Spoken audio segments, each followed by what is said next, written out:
Hi, everyone. Welcome to the TimingResearch.com Crowd Forecast News, episode number 218 for March 25th, 2019. If you have not had a chance to take a look at today's report yet, we're going to be talking about number 287. So you can go to TimingResearch.com/reports to download this or any of the past reports there. You can find it in either web or PDF version, and you should be seeing it on your screen right now while I'm talking. We are broadcasting live on YouTube at 1 p.m. Eastern Time, but you can also listen to the audio-only podcast version of all episodes now on iTunes, Spotify, Stitcher, Podbean, or wherever else you listen to podcasts. Just search for Timing Research and subscribe. My name is David Kosmeter. I'm the creator of Timing Research, and I have Jim Kenney here to moderate today. So I'm going to go ahead and turn it over to Jim. Okay, great. Good to have everyone here today. I'm Jim Kenney, and we're going to go around the horn here and introduce ourselves briefly and then get into some of these questions and what's going on in this market. Starting off, it's going to be John Thomas. And John, do you want to give us a little background and things that you're up to and what's going on by you? Did you hear me, John? Hey, John, are you there? Okay, while John's getting squared away, why don't we find out about Bennett McDowell? And Bennett, can you come online here and just briefly introduce yourself and a little bit about yourself, and then we'll get into the questions. Yeah, sure, Jim. Thanks. Thank you for having me today. David, thank you as well. It's great to be here. Always love doing these. They're kind of fun to see where the market's going to end up at the end of the week. I run TradersCoach.com. We started it officially back in 1998. So we've been doing this for quite some time. I was trading with some of the wirehouses before that time period. So I've been in trading a long time. We've come up with a suite of software tools that we use and develop. We actually also have a lot of educational material. So anybody that wants to learn more about trading, what we do, feel free to visit our website at TradersCoach.com. We also have a Facebook page that we are actively involved in, where we're going to release weekly stock tips and things like that. So if you're interested in that, just go to Facebook, type in TradersCoach.com and like us, and you'll automatically get those tips as well. So that's pretty much it. We do a lot of active trading now. I do TradeStation morning market briefs every Wednesday. I do a lot of webinars during the week, as well as trading the markets. And, basically we just have a blast doing what we do. Okay, sounds great, Bennett. Is John up and running, or is he still having some technical stuff going on? John, are you there? Hi, John. John Thomas. Okay, I think he can't hear us for some reason. All right, for some reason it's happening. Let's continue on here. Again, I'm Jim Kenney, and I'm the content provider at OptionProfessor.com. John, can you hear me now? Nope, doesn't look like it. Okay, so moving forward, again, I have a weekly update that I do on the internet, and at the end of the broadcast, I'll explain how you could participate in that. But let's get into your questions of the week here and see what people are thinking here. The first one is, we're just looking for a little bit of a comment on your opinion here. Which direction do you think that the S&P, Bennett, will be moving from this Monday's open to Friday's close, basically the 25th through the 29th? What do you see here? What are you thinking? Okay, well, basically what I think is going to happen is we're going to see a little bullishness in the S&P in the beginning of the week and the Dow. It should give way, according to the analysis that we use, towards the end of the week to the downside. So I'm going with about a 75 to 80% probability ending lower for the week after some bullishness in the beginning of the week. I don't think it's going to end a lot lower, but it depends on how much more higher it gets in the beginning of the week. But I do think it will end lower by Friday. Okay, that's good. I just wanted to give my idea here on this question, where it'll be. Again, we're both just doing our best guess. Yeah, I can't hear the host. Okay. John? John, can you hear? Okay, I'll come back to him in a second. Yeah, I don't think he can hear you. Maybe type in the message. I can't hear. Okay. Jim. Yeah, I Well, can't David, hear could you- David or whoever's asking the questions. Yeah, his speakers are off or something. I got you. Maybe you could call him on the phone and tell him that while we continue on. What do you think? I've tried that. Okay. Yeah, I'll see what I can do. Okay. Well, just keeping the flow here, which is obviously a little bumpy right now. But Bennett, I want to give you my 2 cents here.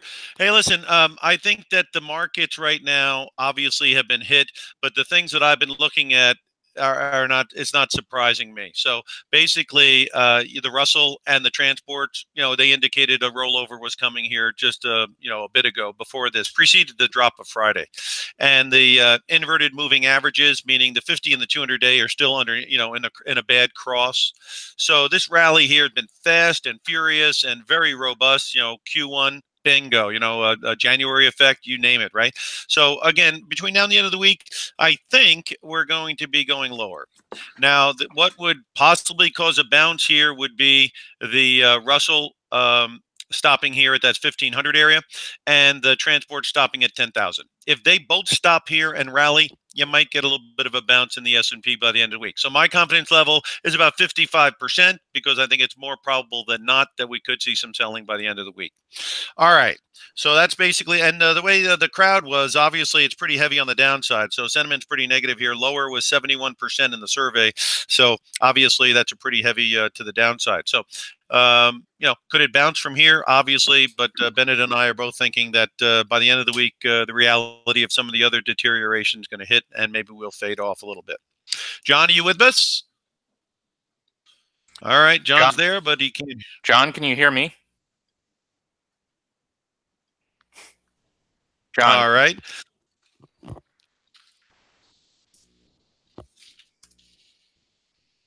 Well, let's go over to Bennett. You want to go to question 2, and then we can catch up to John once he gets over the technical difficulties. What do you think about that? Yeah, absolutely. Just fire away.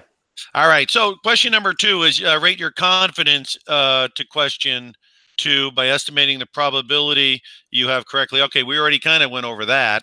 Now, what is let's see here. Hold on one moment. Well, why don't I tell you? I probably the next question is to tell you why. Yeah, sure. Why not? Okay. Yeah, we kind of combine questions 1 and 2. I'm going to show my screen because I'll show you some charts I'm looking at and talk a little bit about that, and then hopefully, John will come on eventually here. Okay, so let's see what we got here.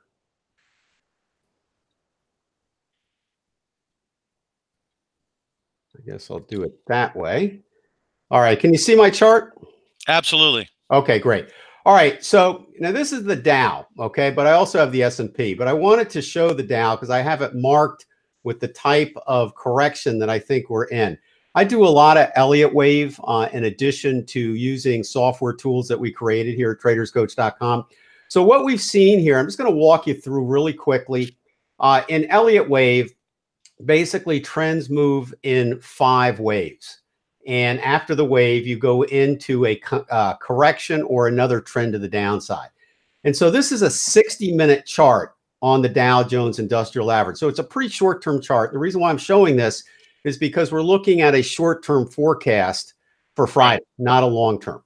Right. And so we think we ended a 5 here back in this direction. And since then, and that's been really since October of 2018, the market's been messy. All right. Yeah, we had a nice move up here, but we haven't broken out of its previous high in 2018. So this really is what we call a classic triple flat complex Elliott wave correction. And the triple flat means that there are 3 A's, 3 B's, and 3 C waves. And we can see 2 here. We have 2 here, 2 here. And we have another A that we think is completed, and we're in B. So that's why we're seeing this bullishness right now. And one of the other indicators we look at is the PTF. And this PTF has a 75% probability of being accurate. And when it's green, you find the highest price in that green area, which was this price here. So actually, this is why I'm saying I think we're going to go up in the midweek period to satisfy that PTF, make a new high. But I do think B wave will complete, and after B wave, then will be C wave, and we'll come down something like that. So that's why I'm saying, based on the kind of analysis that we do, that I see towards the end of the week, all right, a more selling environment than a buying. But like what you said, I think we got some bullishness to get through during the week. So the wild card is, you know, how strong is the bullishness going to last? Is it going to last till Thursday? Is it going to last just till Tuesday or Wednesday? Hard to really tell, but I do think we'll get some bullishness back before the end of the week, but that should give way to selling. So that's why I come up with a forecast of selling towards the end of the week. Right. Quick question, Bennett, on the Elliott wave. Some of the guys that I listened to on the Elliott wave, you know, when we were down low in the 2400, whatever it was, they thought that the rally could go up towards 2800, but then they raised their Elliott wave forecast towards testing the highs.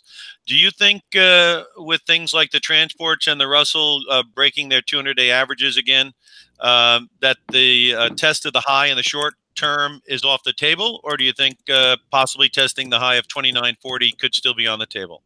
Well, we really don't look at the technical analysis the same way you do. Right. What we kind of do is more plot out what the Elliott wave is doing and what the indicators are doing. This happens to be a daily chart of the Dow, and the resistance level that we're watching, which represents the old high back in 2018, is 26,951.81. Right. But as you can see, we have a red PTF down here. So we think that eventually we're going to get actually down here before going above the high here. So I'm actually looking for a low of 20,455 to 16,309 before we're out of this correction. And but you don't have a correlation on the S&P because you're focused on the Dow right now. Well, right. But the S&P will follow closely. Oh yeah, no, there's a relationship there, no doubt. You know. Okay, so basically that's a little bit of a short-term look at the Elliott wave structure and some of the things you're looking at, which are great. Again, you know, I've been watching just a couple of points that I've been watching. You know, obviously the Treasury bond getting under 260 on the 10-year was a big move down, and then of course the inversion that we saw, and then of course Bunds going negative last week. You know, these were all things that were troubling to the market as well. And again, on a short-term basis, the thing that had me troubled on the rally is because I like to use moving averages to get a little idea of the flow of traffic, and we got so far underneath the moving averages at 2350, moving back towards them at 2750 was pretty good shot, you know. And then we went through that and went up to 2860. I thought it might take a run at those highs, but it seems to have failed right now. So basically with a sloppy moving average picture, my historical feeling on that is that a pullback or the consolidation we're seeing is really the most probable outcome, because I think the market is so in flux with the moving averages that you know, this short-term rise being so fast, so rapid, you know, obviously lends to, you know, a little bit of profit taking and that kind of thing. So I think a slant to sideways or lower here makes an awful lot of sense. And as we saw with things like Boeing, you don't know when news is going to come out of the blue. But when you have stocks that are 20, 30, or 40% above its 200-day average, you know, the trees don't grow to the sky, and you have to start looking or thinking about protecting some of that money. And in the option front, obviously, married puts and collars are a couple of ways to try to protect some of that equity from time to time. Okay. Is there any other stocks or any other things that you're looking at here, you know, fundamental or technical, that might be worthwhile talking about? Like, let's look at question number 4. Okay, we went over a little bit of the idea on the hedging tactics. Do you have any other, you know, additions, Bennett, on hedging? Yeah, let me also too. Let me just show you a quick chart of the S&P E-mini, since you were asking me about that. Sure. Here's the 60-minute chart on that, and this was you know, for Elliott wave, this was a 3. This is the wave 4 fib retracement for the target range. So we think it's going to get up there. You know, everything's probabilities. Nobody knows for certain, but there's a 70% chance that these wave 4s end in between these two blue lines, and that would be 2818 to 2835. This is the E-mini, by the way. And so that could happen pretty quickly. That could happen by Wednesday, and then we head back down to complete the downtrend on a wave 5 down here. So, again, this kind of supports the lower S&P forecast for the end of the week. So I just want to kind of to show that. What would be, yeah, good question might be, what would be the probable, or shall we say the hypothetical forecast on where that drop might end? Did you say 26? It's going to depend on where. Let me just write this down here. So this is a 3. It's going to depend on where wave 4 ends in the target zone. But hypothetically, we can take over a fib extension here. And let me see if, let me grab that. Okay, I got it. All right, so if we say connect the dots here, anchor it, let's just run it up to the 50% mark. Right. All right, then we come down to a low in that target range here between the 2 blue lines below. And that's roughly 27.82 to 27.55. So in this area here. So the idea here is it would get up here, wherever it ends here, and then head back down here to complete the sequence. Hey, I'm back. It's John Thomas. Can you hear me? Yeah, John, you there? Yeah, what happened? A Mueller report came out or something like that? Well, do you want to play catch up here real quick? What do you think the market's going to do between now and the end of the week? Go up. Right. I think that the Fed action last week was so momentous that it's basically put a floor under the market that's fairly close. So, we think that, maybe we sort of chop around here for a couple of days and then make another move back up above 180 by Friday. Our general scenario is the dreaded flat line of death.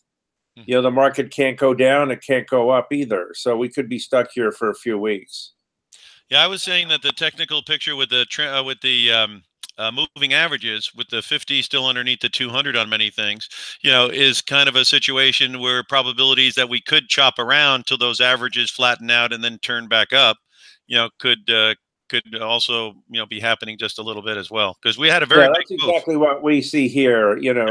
Chop, new highs, and then we roll over and die. Somewhere in the spring or early summer, and go back and test the December lows. It's tough to rise. You can't rise very far fast with falling earnings.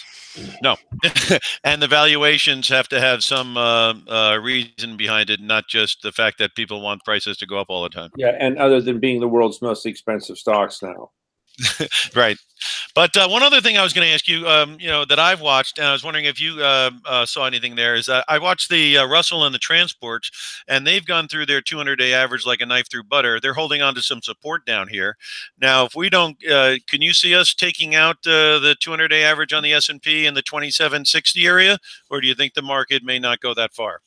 The way the market trades these days, I say we go down to 26, break it, suck in all the shorts, and run it right back up again. Yeah. As far as the Russell 2000, we're actually running a pretty big short there right now. We've had it on for about a week. And our belief that is in weak markets and weak economies, small stocks do much worse than larger stocks. They actually fall at 1.5 times the rate of the S&P 500 stocks.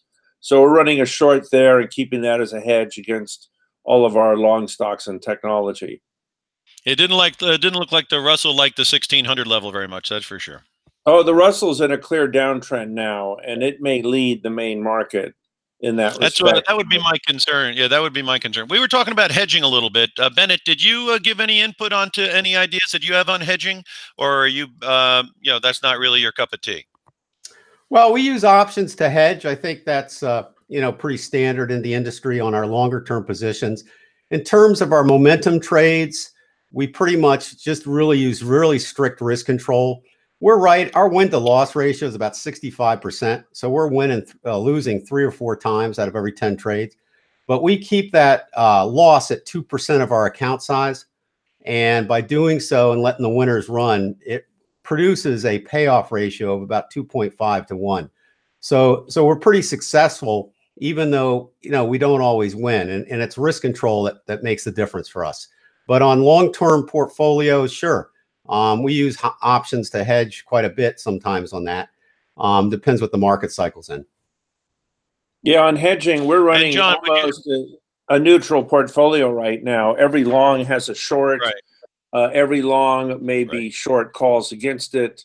And again, that sets up with the flat line of death scenario for at least through the April expiration. So, we'll be long Boeing, but we're short Tesla against it. We're long Freeport McMoran, but we're short the Russell 2000 against it, and so on and so on and so on. So we actually have a fairly aggressive, large portfolio now, but fully hedged. And occasionally your shorts go down and your longs go up, and everything is glorious.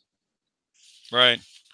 Now, with regards to emerging situations, I thought I might just mention that in case you guys had any input on things that maybe aren't in the headlines right now, but they may be in the headlines as the year unfolds. Bennett, did you have anything there that you? Well, let's go in the order of we had originally. John, do you have anything there? Something that's not really big on the radar now, but it could be by the end of the year. Well, since earnings are now at negative numbers and falling, the next big surprise is that earnings go back up again. Mm-hmm. The world is kind of bracing for a disastrous Q1 GDP figure on April 23rd. Mm-hmm. Once we get that behind us, earnings could go back up again, depending on the state of the global economy. So that would be one big surprise. And that, by the way, would take the market to new highs. Right. And the other big surprise is that interest rates go to zero. Mm-hmm. With the Fed now in easing mode, and every central bank in the world is also easing at the same time. Right. U.S. interest rates could be on a path of going to zero in a year or two. Right. And if that's the case, you just throw away all your interest rate plays, like the banks, and get ready for a deflationary interest rate world. Right. Bennett, did you have anything on that? Something that might be coming up a little bit down the road that we're not seeing right now? Jim, I have a hard enough time keeping up with what's going to happen next week. That's right. Yeah. I'm not that smart. Things happen so fast and so quick. It's hard to keep track of it all. I'm basically a momentum trend trader. So I just follow the trend, and I try not to get into the underlying reasons all the time why a trend is doing what it is. All I know is if it's trending, I want to be there. Right. Yeah, it's got to be your Navy background. Once the ship starts going a direction, it's really hard to change that direction in a hurry. I think that was a hit. I'm not sure. And the vehicle you mostly use, Bennett, would be the S&P E-mini, or would it be the Dow, or individual stocks, or what do you think? Well, yeah, we trade future stocks. Day trade primarily the S&P E-mini, the NASDAQ 100, and actually the gold E-minis are good too. Anything where there's good liquidity on the E-mini for good fills is fine for intraday trading. But yeah, I mean, in terms of momentum trading, stocks, I have some scanners that I developed that we scan for different markets. We do not trade Forex, but we do trade futures. I got a lot of clients that do trade Forex using our software tools, but I primarily stick to futures and stocks. Right. And with regards to the gold, since you mentioned that, just follow-up question. What's the vibe you have in the gold market right now? Well, we actually day trade the 2-minute time frame on gold. So we're just basically trading intraday trends. I don't really take I haven't taken a long-term position on gold, but we certainly could look it up. Let me just share my screen here, and let's just go ahead and type in here the GLD contract. We'll keep it simple and take a look at that. And one thing I can tell you right now is the weekly chart, even though it's been kind of bullish recently, the weekly chart is indicating a red PTF here. And again, this has a 75% accuracy rate. So the long-term trend on gold is actually going to come down. But as you can see, can you hear Bennett, can you hit the share button, because I can't see your screen? Yeah. Got it. And then could you repeat what you just said? Sure. Okay, so here's 3 charts on gold, and I've just got the ETF for GLD. Right. So on this here, the daily chart, which is the one in the center, is showing a bullish move and that's representing the weekly charts move up in this direction here. But we have a red PTF on the far right. This red PTF here has a 75% accuracy rate. It's really easy to use. Basically, you find the lowest price in that red area, which would have been this area here. Right. And there's a 75% accuracy that it's going to come down, and that is not the final low. So after this move to the upside, and it really hasn't broken out, it's, you know, pretty much range bound here on the long-term chart, that it should break to the downside. So I would not be a buyer of gold long-term, but we certainly enjoy trading not only the intraday time frames, but you could have also traded the daily chart to the long side as well. And if you broke above 24.25 on GLD, then you'd maybe change your tune on it a little bit. Yep, but so far that hasn't happened. But that hadn't happened, so you know you got to work with the cards that are in your hand. John, Yeah, exactly. Did you have any feeling on the outlook of gold? Maybe he's got something Yeah, there. you know, we've been buying the dips and selling the rallies. You know, we think people like gold as a hedge to their risk portfolios, whatever they may be, stocks or whatever. So we think gold has entered a major long-term bull market. A very slow bull market, you know, it was only up 10% last year. We think it hit bottom in 2016 and is going to its old high of 1927. So, not only do you have hedging demand from hedge funds, hedging portfolios, but you have every central bank in the world now loading up on gold because they distrust American monetary policy and economic policies, which they see as deflating the dollar. Right. And again, you know, my view on this is that the Trump administration has come out in no uncertain terms that they'd like to see a lower dollar.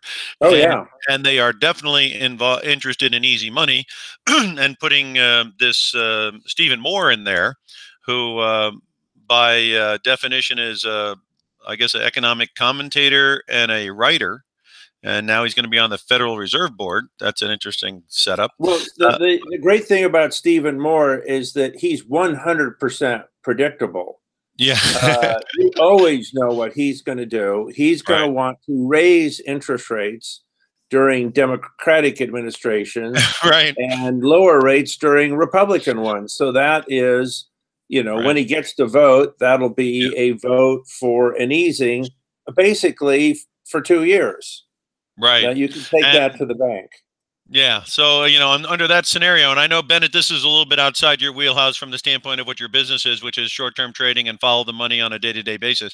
So we're off a little bit there. But I just wanted to throw in that, you know, if you have a situation where the president wants to see the stock market rise, he wants real estate to have low cost of money, he wants to see everyone borrow money at a very low rate, and you know, he is definitely connected towards the stock market, you know, going up constantly, and he has no concern about the deficit apparently, because we're blowing the deficit off the top now. So I think in that environment, you know, if the dollar were to break 94 and go into a significant correction, that may change the scenario for gold much more to the upside, if in fact Trump is the most pro-gold president since Nixon. Absolutely. Who moved the U.S. off the gold standard. And I'm surprised he hasn't been tweeting about gold yet, although he will once somebody points it out to him. But, you know, he's also said the United States should default on its debt and renegotiate with its lenders and get a discount on the national debt. That is a huge argument to go run and buy gold and any other non-U.S. asset. Yeah, I mean, that's the thing that gets you paranoid. And this is, again, a sidebar on the Treasury market, is that if there was anyone in office that would say, hey, listen, let's look at this debt. Let's go to the people who borrowed the money and let's discuss the idea that they get and offer them half. Yeah. Well, I mean, he already had that kind of a situation. I mean, or we won't pay it all. Exactly. So the bottom line is now that is a realistic or unrealistic thing. I don't know. But I do know one thing. I won't be catching any mosquitoes with my mouth open if that ever happened, because there is a history. And also, that's a very big argument to buy Bitcoin. And if you look at Bitcoin demand these days, it's almost all coming from Venezuela, where they have entered Weimar Republic levels of inflation. Right. Venezuela is the only country in the world where Bitcoin is appreciated. It's up on the year. Right. So, Bennett, getting you back in the picture here as far as any other market besides the E-mini and the other that you kind of see something happening with the short-term trading with regards to we actually like right now General Electric for a little while. It's not a buy and hold, but you have a chart you can go up? It looks like it's pulling up. Yeah, let me put my chart up there. Give me 1 second. You're a handsome man, but a lot of people like to see the charts. You know what I mean? I'm sure they do. I don't blame them. Give me 1 second. Let me just move everything over here a little bit. All right, so here's GE and the weekly charts on the right. So this basically in terms of the wave count, 3 here. We think a 4 high probability range here, and then eventually coming back down. Notice the PTF is red on GE. So this low here in terms of probability is not the final low according to that indicator. So we do think there's an opportunity for a buy on GE to the target zone, but it's not a buy and hold. This is just a temporary situation. So it's a momentum trade into the Fibonacci retracement area. And so around $15.77 up to $21.64 is our target range. And we're sitting at around $9.92. Now it's going to take a little while to get up there. It's not going to happen tomorrow. But I think if you go into that position now and put your stop right under the bottom here, you should be in pretty good shape. I got you. Hey, John, you probably follow GE. Do you have any input on the GE? I wouldn't touch it with a 10-foot pole here. I see a head and shoulders setting up. The fundamental turnaround of this company is years off. They're still finding dead bodies, you know, inside the corporate headquarters. And, you know, if this were 2008 and we had a chart like this on GE, I'd say, yeah, go ahead. We're getting close to a bottom. But to get this formation at a market top at the end of a 10-year bull market, no thank you. Too many other... We agree to disagree. That's what makes a market, okay? No, hey, listen, that's what I'm saying. Yeah. You know, anybody that talks in absolutes, okay, to my knowledge, is just setting themselves up for failure. It's all about probabilities. And we're not saying this is a buy and hold at all. Yeah. We're saying this is a temporary buy. And that's it. Yeah. Okay. Well, that's the good news is the market's above its 50-day moving average, so that's not a bad thing. And again, they've made moves. You know, again, you know, when Bennett's looking at things, he's looking at the prices and he's looking at the momentum, and he could care less about who the CEO is and where he went to lunch, because that's the type of trading where you're looking at the momentum of the current price. And that's pretty much right on, right, Bennett? You know, you're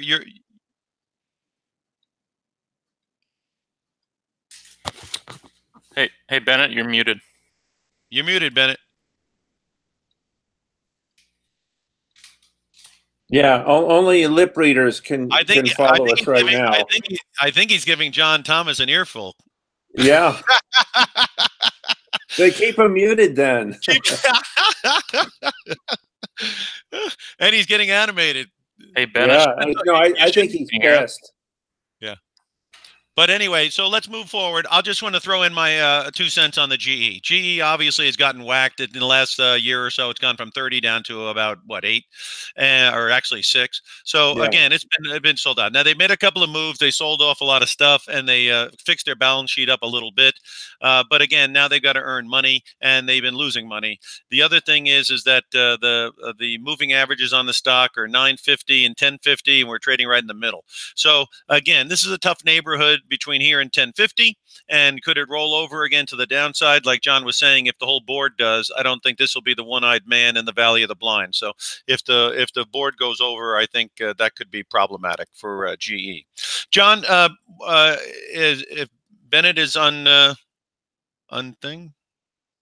Okay, John, what other individual stocks are you following? You know, that might be of interest to people out there, or sector? Well, for example, we just put out a short on Tesla this morning on news that the car registrations with the states are just falling off a cliff. Right. And that's a temporary thing. You know, long term, we think Tesla goes up 10 times from here, but the next $30 move is probably to the downside where you're, and breaking 2-year support will probably suck in a lot of sellers. So on a 3-week view, Tesla's a short.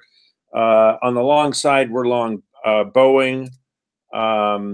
We think that the next surprise with Boeing is that they allowed a plane to fly again. Right. It's I'm a pilot. It obviously was a circuit breaker problem. If the pilots knew enough to pull the damn circuit breaker, the planes never would have crashed. And Right. Granted, you're allowed 10 seconds to figure that out, but every pilot knows this. So I think that once the software goes through its beta testing, these planes will be back up in the air again, and the next move in Boeing is going to be up $50 at least. It'll go back to its old high. Still an incredible company. So you're right. Long Boeing, short Tesla. Those are two names good for the next options expiration, essentially. Right. On the Boeing story, it was up at around 440. It was about 25% or 20% above its 200-day average. Now, you don't know there's going to be crashes, but something may occur to pull it back because it's very overbought then. But then during that drop, you should see that you saw the volume. Every Tom, Dick, and Harry got out of there, the volume was enormous. So you had a huge high volume sell-off, but you never took out the 350 area where that 200-day moving average was. And then obviously now it seems to be getting some constructive. These guys have got great order flow, and they're in pretty much a two-man game, right? So obviously they have very good visibility looking forward, as we know today. And so they have the largest order backlog in the world for any product. They have a backlog of 1,000 planes or 10 years worth of work. And by the way, after watching this for 50 years, I can tell you that when things get 25% above their 50-day moving average and ridiculously overbought, accidents tend to happen. It's like magic. Right.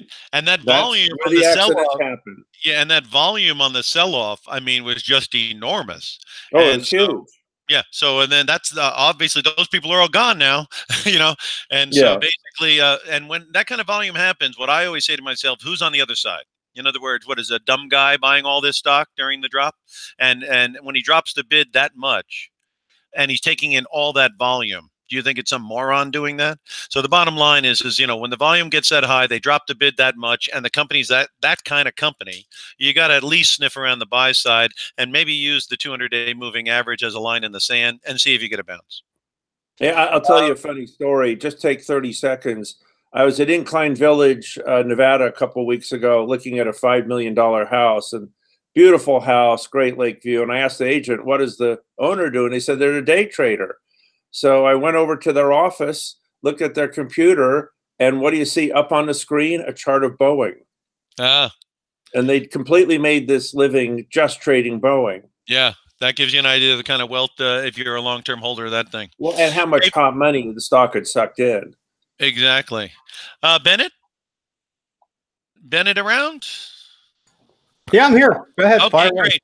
Yeah, I just was going to ask you, because sometimes during the broadcast here, during the shows, people ask about what type of technical and fundamental things that they're looking at that might affect the market in a substantial way in the next week or so. Now, you're pretty much not looking at too much of the fundamental side. So you like Fed meetings or what CPI comes out with. Is that in your mix or is it not in your mix? Not really. We're pretty much from a technical analysis standpoint in that we believe everything that's represented out there is in the price already. So we pretty much follow price action. Right. And as news reports hit, obviously that weren't in the price action, the prices change, and then bingo, you want to switch your position. Or we get stopped out if it's against it. Yeah. And sometimes if you get stopped out, do you reverse or do you generally go to the sideline if you get stopped out? It depends on the setup. Everyone's a little bit different. If we get an entry to the short side based on the tools that we use, we'll take it. Otherwise, we may just get stopped out and stay out flat for a while. Now, you have got some type of proprietary software or some type of software that you're using to kind of crunch all the numbers and crunch all the situations and put it into some kind of a hypothetical or forecasting type thing, correct? Yeah, that's correct. We work off probabilities. There's no guarantees in the market. And like I was saying before, I think anybody that talks in absolutes is kind of a fool Oh, yeah. when they're trading the markets, Yeah. because it's a game of probabilities and risk control. Exactly. And that's what we've learned over doing this 25 years. And the software tools that we use gives us a matrix of that probability, and then we go with it. I don't know if this is stepping over the line or not, but can you give us a little bit of an idea of some of the ingredients into the soup that the software is all about? Well, what we do is we take a look at price patterns, and then we also take a look at the momentum that went into those price patterns. Mm-hmm. And what we're looking at is there's a classic definition for a trend trade called a 1-2-3 pattern. And basically it's higher highs and higher lows. So we look for that pattern, but it has to have the proper momentum with it. And then we use other tools in addition to that to confirm that particular type of setup. So it's price pattern, but we're also looking at the underlying momentum for support or confirmation of that particular price pattern. Yeah, that 1-2-3 formation has a reasonably decent probability to it, doesn't it? Yeah, we try to keep it simple. It doesn't always work, but it works more often than it doesn't. Right. And so what we try to do is pretty much stick with our rule base. And if we do that, we do pretty well. And, try not to get emotional or swayed by news or anything like that. So if we do that, we're in pretty good shape. Yeah. By the way, Bennett, the main complaint about this show is that we agree too much. So the more disagreement, the better, as long as you don't cast aspersions on the U.S. Marine Corps. Oh, no, I have a lot of friends, but you're casting aspersions on the United States Navy. That's my job. Well, that's my that's job why is we're to keep them here. in line. He could drive up the freeway there, up to Pendleton, pick up the Marines, and come over and get you. You know what I mean? Oh yeah. Well, I actually got quite a few Marine friends here in San Diego, so I like the Marines. So yeah, that's obviously there's many ways to skin the cat, right? And sometimes you're using longs against shorts, where John's very much working with things along those lines. Bennett has got software that's trying to use different chart formations and patterns and momentum to try to figure out on a shorter term basis how to play the swings. And what I like to do is I like to use options as a defensive tool. To kind of take positions, but kind of put parameters on the risk. And I find when you do that, it's a little bit easier mentally for some people. If they bought a stock and bought a put, now they know their stops in there at the put side until it expires, and then they can not have to make another decision on that for a while. So the options that can be used as a very much of a defensive measure and a way for you to get peace at night, knowing that you've got parameters around your position. Obviously it's not a panacea, but for me, I think it's not a bad thing to have in your tool chest. That's for sure. Yeah, and I think the key is that we all find our own unique style and go with that and test it, make sure it works, and then use risk control. Yeah. And again, the moving averages I've always found to be helpful because they're based on price and time. They're not based on opinion or innuendo. You can't argue with price and time. They are what they are. Again, not a panacea, but gives you a little bit of an idea. And, like I say, right now, Tesla looks very, very weak. And but it is, at 261. Or what do you have Tesla at right now, John? Let's see. Right now, I have it at, we sold it just this morning at 262, and we're at 260.19, and I think you could get down to about 230 easy, especially if this break of support holds. So, right. But yeah, but it could, Elon Musk could make a tweet and it could roar back up just as easily. So. Well, I see we are actually long the 320-300 put spread that expires on April 18th. That's the safe way to do that. And you should make about 14% profit in 14 trading days on that trade. And I'm not following Tesla that hard, but just looking at the raw numbers, if we went down to that 230 level, we'd be about 27% under the 200-day average. And that would definitely be the zone where I would start looking at the other side. Right now, we're at about 17% under the 200-day average, which is not excessively overdone. But and it does have short interest, obviously, because there's a lot of people, obviously, on all sides of this story. Well, this is the largest short interest company in the entire stock market. It's always in the top 5. Yeah. However, I went to charge at the factory last week. Yep. They have a charger now that charges at the rate of 1,000 miles an hour, which means you can get a full top up on a 300-mile range battery in 15 minutes. It really is unbelievable. Apple was supposed to have some things going on. Bennett, do you have anything on Apple on a short-term basis that you're seeing interesting? Because it did go up to that 192 and it has rolled over a bit. Are you getting anything on Apple? Let me check on that. Give me a second. Let me bring the charts up. Yeah, Apple's supposed to be announcing their new streaming service in another hour or so, and that's what's been driving the stock for the last 2 weeks. Right. And the guy was on CNBC who kind of follows it. They call him one of the best guys who follow it, whatever that means. But he did make some points that they're trying to get into a game here that there's already players and they're already well established and they're players that have already spent a ton of money on it. So I think maybe the people got a little bit thinking that just getting into this thing is not an overnight success. It might be good longer term, but in the short run, not so much. And this 200 number, it has come up to really where the market dropped from. So there was some technical, in my view, there was some technical resistance there right around the 200 number. So that's probably in a short-term basis, not a bad place to defend if you were going to be sideways to negative on this thing. A break above that 200 would be much better. When the world's largest company wants to move into an area, you do not take it lightly. No. And the thing, though, is that, again, they're not in a party of one in that industry. And that's what I think the thing is. I always think it came back to when they announced that they weren't going to be following the iPhone sales, which is, 60% of their revenue. And a lot of people are thinking their phones are a little bit expensive and there's discounting and there's inventory. So there's a lot of stuff going on. There's no question about it. And it's not all good. So, and when By the way, Tesla is falling apart here. So if you want to get a short off, you better do it pretty soon. Yeah, it looks like I said, at 17%, it's not that oversold. When you go down to 230 and you're 26% under the 200-day average, I wouldn't want too much part of that, unless there's a story behind it, like they opened up the books and everything's not square or something crazy like that.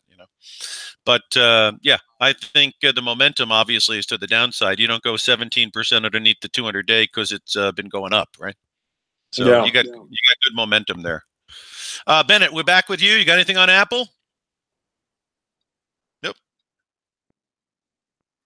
Yep. Hold on one second. Let me just bring the chart up here.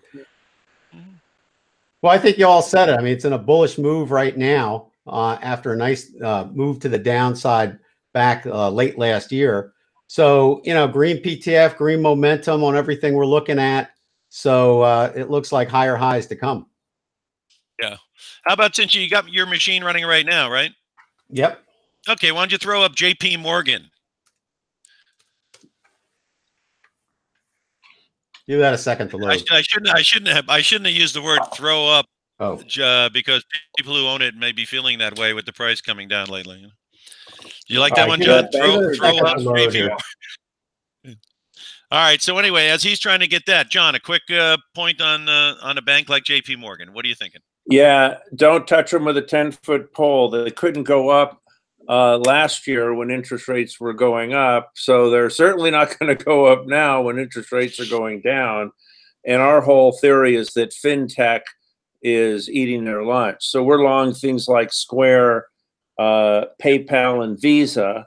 And we think the legacy banks are a disaster waiting to happen. They all have these gigantic 1,000-branch networks, which cost a fortune. And they're going to have to get rid of all of those before they have a chance of making real money again. Yeah, I mean, I've seen a lot of branches, and they don't seem to be exactly bursting with activity. And there's got to be an expense to have them. Plus, this is a mammoth company. Every Tom, Dick, and Harry who's in the stock market in any index fund or whatever, they're in this thing. $326 billion market cap. If they were to suggest that the party's over on this thing, there's more than a couple of people who want to get out of the house. Well, and they've just been horrible performers. Yeah. Goldman Sachs is another one we follow, and it's a legacy business model. They can't change fast enough to keep up with a modern online economy, and regulation is a giant headache there. They said they deregulated recently. This is the most regulated industry in the world still. The other thing is Buffett's big hold used to be IBM, and they kind of got caught as a little bit of a dinosaur, haven't they? And then Wells Fargo is a big one now for him as well. Is it possible that Wells Fargo will be the IBM to Buffett in the years to come? I think in the case of Wells Fargo, Buffett is a cash flow guy, and as long as they generate cash flow, he'll be fine with that. Yeah, but no, but I'm saying Buffett also is willing to hold something for 10 years, and I'm not sure many of the listeners of this program are 10-year investors in anything. Right. Hey, Bennett, do you have the Apple up there? Yeah, I got it up right. Oh no, I have JP Morgan. Didn't you want to see that one? I mean, I'm sorry. Yeah. No, I strike that. I got confused. Yeah, JP. Oh, okay. What do you got for JP? Yeah, it looks like it's heading right down. Yeah, right. Below 90 pretty soon, I'd say. Yeah, it looks awful. Yeah. No, the reason I mentioned JP Morgan, the reason I mentioned JP Morgan is obviously a lot of people are in the financials, or they were hearing about buy the financials. I mean, if I had a dime for every time I heard buy the financials in the last 18 months, I'd be buying John Thomas's Tesla from him tonight. But no, there's a tremendous amount of people in this financial sector, and people just refuse to say uncle on this thing. And I just wanted the people that are listening to get a little bit of a vibe on what the lead dog in the financial looks like. One last thing before we close out, let's go over the oil situation. Is there any oil stock, John, that you are looking like? How about Anadarko? Is anything going on there? We like Anadarko. Our pick in the area is Chevron, the California oil company. We think oil's on its way to 70 or 75. OPEC now has new discipline. Russia and Saudi Arabia are both restricting oil supplies at the same time. Venezuela is collapsing. China is increasing demand. So everything is working for oil right now. That leads to higher oil prices and higher oil stocks. The only ones I'd really avoid are the offshore drillers like Transocean, because they can't compete with U.S. fracking on a cost basis. You're looking at $100 a barrel offshore versus $30 to $40 a barrel onshore in the U.S. So that's your next legacy industry, are these large offshore platforms. So we're positive oil. We're positive on commodities generally, which includes copper and oil. If China is the only economy in the world that's stimulating itself, you want to buy whatever China buys, and that's copper and oil. That's right. Hey, Bennett, can you throw Chevron up there? Because on a short-term basis, it looks like it might be rolling over a little bit. Obviously, on a longer-term basis, the trends are pretty much looking up. But Bennett, do you have Chevron? CVX is the symbol. Yeah.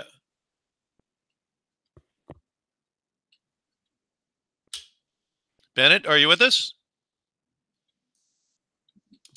By the way, another reason to play oil, it's a weak dollar play. Yeah. If you think the US dollar is going to hell in a handbasket, you want to buy oil, copper, silver, palladium, all that stuff. Yeah. Hey, Bennett, did you hear me? Hey, Bennett, you're muted again if you can. No, I got you. Oh, okay. Okay. And if you can throw Chevron up there, give people a little bit of a look at the lead dog in the oil area, or one of the lead dogs in the oil area. And on a short-term basis, like I said, I'll get that up. Okay, great. And then we'll close out the program after that. John, any other sectors? Materials, Yeah. Anything going on in any? Let's talk about a sector that people could look at. I think that as long as the momentum in the stock market is up, you want to be with technology. Yeah. Technology will lead to the upside, and then it'll lead to the downside after that. So as long as the market is good, you have to be long all the big legacy technology names. I'm talking Microsoft, Amazon, Google, and so on, because they are still making money. The S&P 500 may be losing money now, but the big tech stocks are all profitable. They're just growing earnings at a slower rate than they were a year ago. A year ago, they were at 26% growth. Now they're like 10 to 15. It still makes them buys. How do you like Baba? I like Baba, but it's already had a tremendous run. You had two stories there. You had tech and the China recovery and the China trade deal coming up. So long term, we like Alibaba, although a lot of people are not allowed to buy it because it has a very dodgy offshore ownership structure.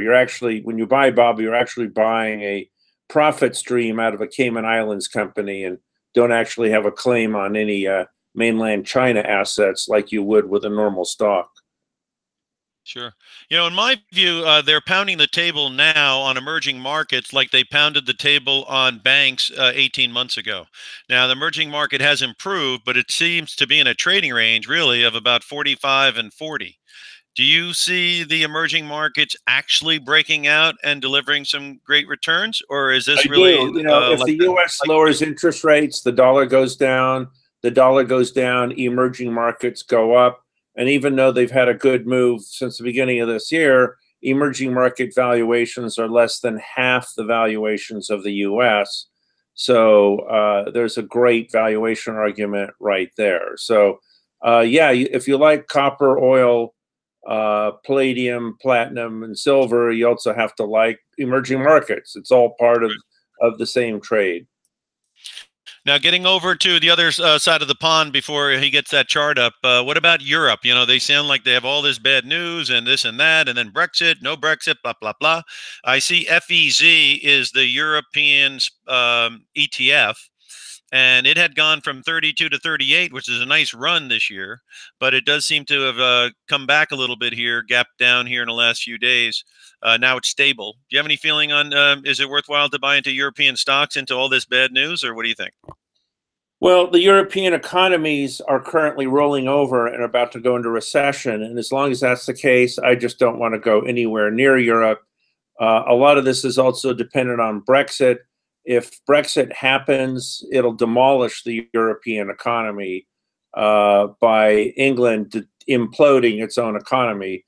And when your largest customers commit suicide, it's bad for business. And that's essentially what's happening with Brexit and Europe. Until that sorts out, which could be a couple months off, I don't want to touch Europe. That said, if they cancel Brexit, if they have another election and it loses, then you want to go screaming into Europe because it'll be the biggest recovery trade of the year. It really could be. You follow a lot of the FANG stocks as well. On Netflix, do you see something that it has maybe run its course on the short-term basis, or do you just think it's we have a technology letter. We have the Mad Hedge technology letter. We cover 200 tech companies on a daily basis. We're in touch with all of these companies. And long-term, we like Netflix. 80% of their growth right now is coming from emerging markets. And although Disney and Apple and Amazon are all trying to get into the Netflix business, the fact is they have a 10-year head start or even a 20-year head start on the technology on running this business. So, but it'll be volatile, just like all the other tech stocks. As much as we loved Netflix, it fell 40% in the fall meltdown. So you got to trade these things. And here technical analysis is really more valuable than it is in other sectors because it is such a big factor in the value of the stock. All right, we're coming up to the top of the hour here. Let's go around the horn and John, just give a brief, anything special you have to offer or how people could get a hold of you to get more information on what you do offer. Yeah, I'm John Thomas, the Mad Hedge Fund Trader. You can find me at madhedgefundtrader.com. We are global long short macro with a trade alert service and a trade mentoring service. We're up 28% on a year-on-year basis. We're up 34% on a long-term audited average annualized basis. We cover stocks, bonds, commodities, real estate, precious metals, and energy. Looking for longs and shorts in all of these at any time. So madhedgefundtrader.com and sign up there for our free research, our Mad Hedge hot tips that come out every day. And I look forward to working with you all.